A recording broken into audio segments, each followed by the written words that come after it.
Исәнмесез, эфирда аңалыклар вакыты, студияда Лина Хәсәншина.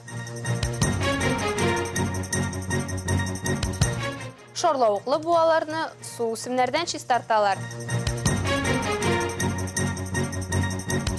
Әлмәттә янгынга каршы хезмәтнең территориаль бүлекчәләре ярыша. Бөгелмәдә комбайнчыларны хөрмәтлиләр. Колабызның шорлавыклы буаларын су үсемнәрдән чистарту буенча өмә оештырылды. Бу эш җирле флора һәм фаунаның балансын саклап калу өчен кирәк дип белгечләр. Өмәнең ничек узганын безнең иҗат төркемендә күреп кайтты.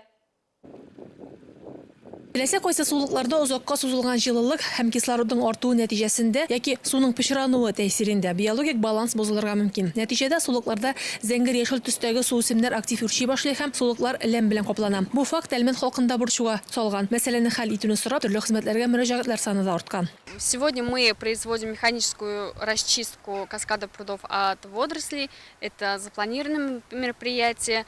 У нас поступает большое количество обращений жителей в соцсети, через систему кислородный контроль. И как мы обещали, то есть полномерная работа.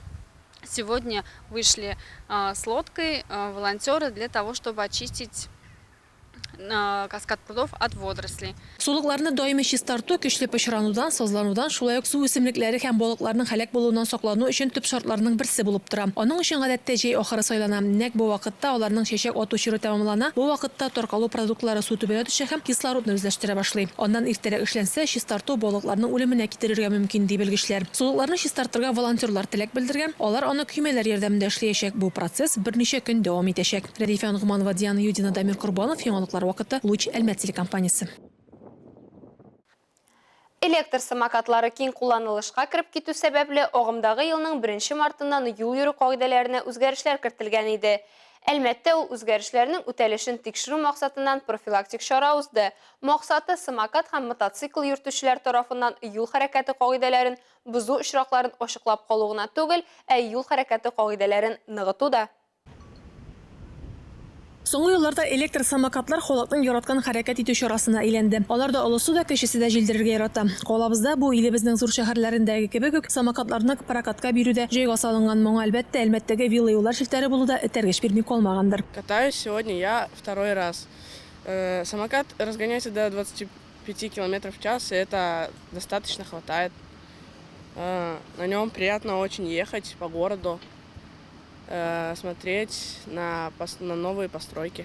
Дима электр самокатында әле икенче генә йөрүе. Бу ел ул әтисен дә алып чыккан. Сүзләренә караганда самокаттан файдалану кагыйдәләрен беләм, шуңа бузарга ярамаганын да аңлыйм. Тик менә калабызда барысы да аның кебек булса, юл хәрәкәте дәүләт инспекциясе тарафыннан оештырылган чараларның кирәге дә булмас иде. Кызганычка каршы тәртип бозучылар очрап тора. Күпләре кагыйдәләрнең белмәвенә сылтый. Тик бу административ җаваплылыктан коткара алмый ди белгечләр. Рейд барышында тикшерүләр калабызның берничә локациясендә узды. Барлыгы 14 кагыйдә бузу очрагы ачыкланган. Шуңа өстәп 2 очрак мотоциклчылар тарафыннан. Сүз уңайыннан агымдагы ел башында Әлмәт районы территориясенә самокатлар белән идарә итүчеләр катнашында 3 юл транспорт һәлакәте теркәлгән. Аларда 3 кеше тән җәрәхәтләре алган. Бәхеткә үлүчеләр юк. Рәдифә Нугманова, Рафаэль Сафин, яңалыклар вакыты, Луч Әлмәт телекомпаниясе.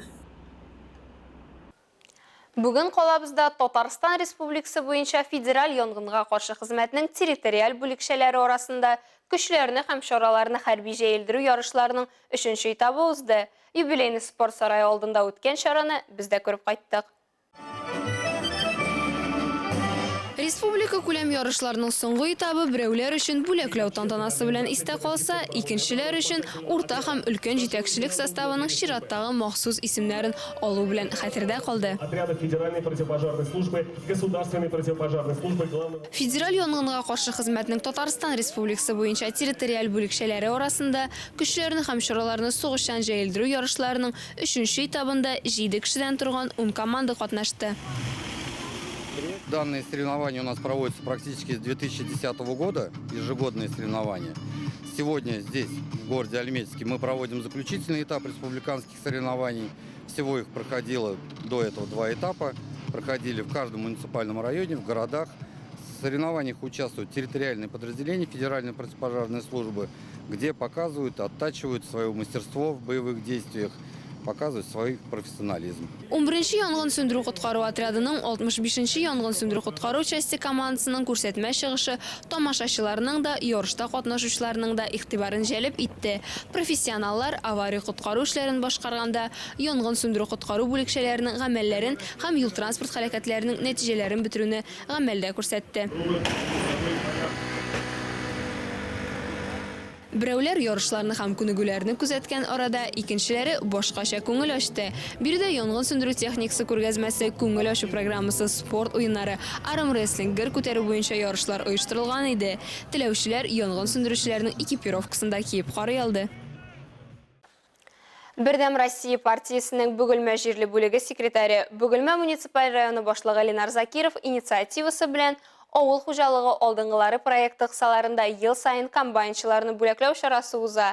Быел да урып җыю кампаниясе барышында төрле номинацияләрдә җиңүчеләрне билгеләделәр. Иң яхшы комбайнчыларга һәм савымчыларга бүләкләр тапшырдылар. Татар Димскәе җирлегеннән Айгөл Шәрәфиева. Бу еллык традицион акция. Урып җыю кампаниясының башлангыч нәтиҗәләре буенча урып җыю эшеннән аерылмыйча кырларда урак батырларын акчалата призлар белән бүләклиләр. Бу юлы Северный Нива Татарстан җәмгыяте механизаторлары һәм савымчылары. Механизатор Александр Николашин үз өлкәсендә лидер. Ул комбайны белән 660 тонна ашлык суктырып өлгергән. До этого убирали яровую пшеницу, озимую пшеницу, чечевицу убирали, горох убирали. Сейчас ячмень. Айгөл Асылгәрәева инде икенче ел савымчы булып эшли. Быелның 7 аенда бер сыерга 6506 килограмм савым алган. Намуслы хезмәте өчен аңа рәхмәт сүзләре әйттеләр, бүләкләр бирделәр һәм вымпел тапшырдылар. Көтмәгәнде килеп чыкты. Барсына да бик зур рәхмәт, бик күңелле. Бер көн ел ашата. Бу әйтем комбайнчылар өчен традицион урып җыю җаваплы һәм катлаулы хезмәт. Басуларда механизаторлар иртәннән кичкә кадәр эшли. Бөгелмә районында быел 51 мең гектар җир чәчелгән. Хәзер авыл хуҗалыгы хезмәткәрләре арпа суктыра. Бүгенге көнгә артыграк уже җыелган ашлыклар. Уртача урожайность безнең 22 центнер була. Бүләкләргә һәм акчалата премияларга оннан артык кеше лаек булды. Аларга рәхмәт хатлары, дипломнар һәм акчалата сертификатлар тапшырдылар. Айгөл Шәрәфиева, Зирак Сәйдкулов, Яңалыклар вакыты, Луча Әлмәт телекомпаниясе. Бу ялларда иң хөрмәтле һәм игелекле һөнәр ияләре, төзүчеләр үзләренең һөнәри бәйрәмнәрен билгеләп үтәләр. Калабызны булдыручы, күп санлы җитештерү объектлары тергезүче Әлмәт төзүчеләре бүген шәһәребезнең Төзүчеләр проспектындагы мемориалы каршында җыелды.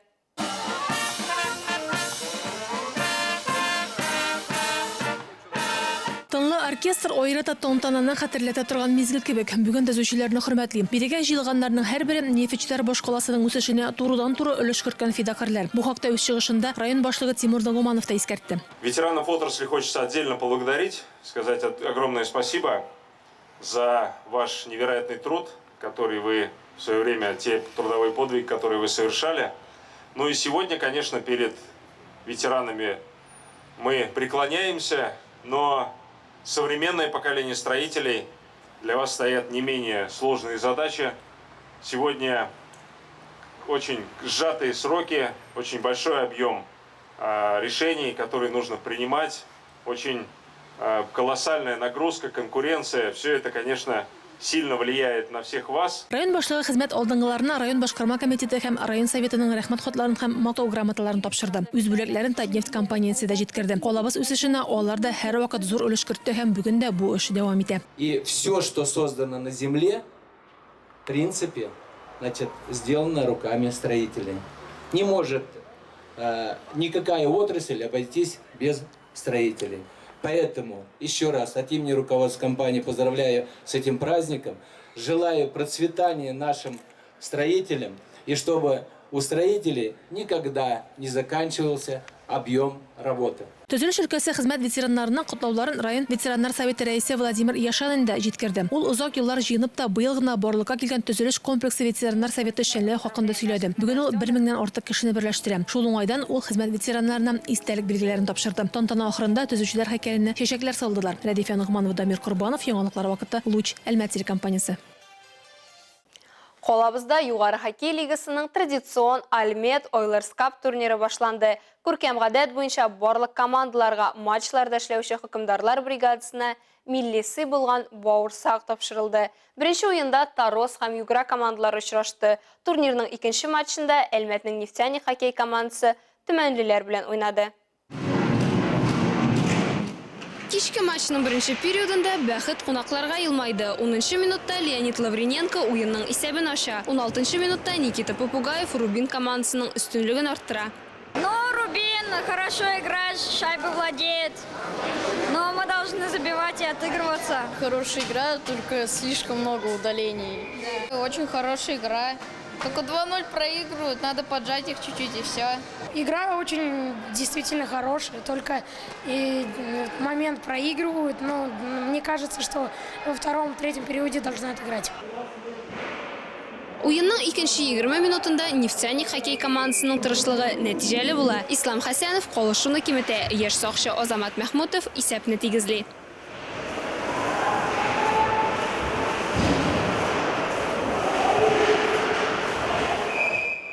Өченче периодта бер командада алкалар кертми. Овертаймда Рубин 2-3 исәбе белән җиңү яулый. Сезон алды хоккей турнирының соңгы уены 12 августта узачак. Татарстан һәм Башкортстанның нефть башкалаларының хоккей командалары 17 сәгатьтә уенны башлаячак. Әлегә шулар, Миллинә Хәсәншина һәм монтаж операторы Булат Усманов сезнең белән сау булашабыз. Исәнмин булыгыз.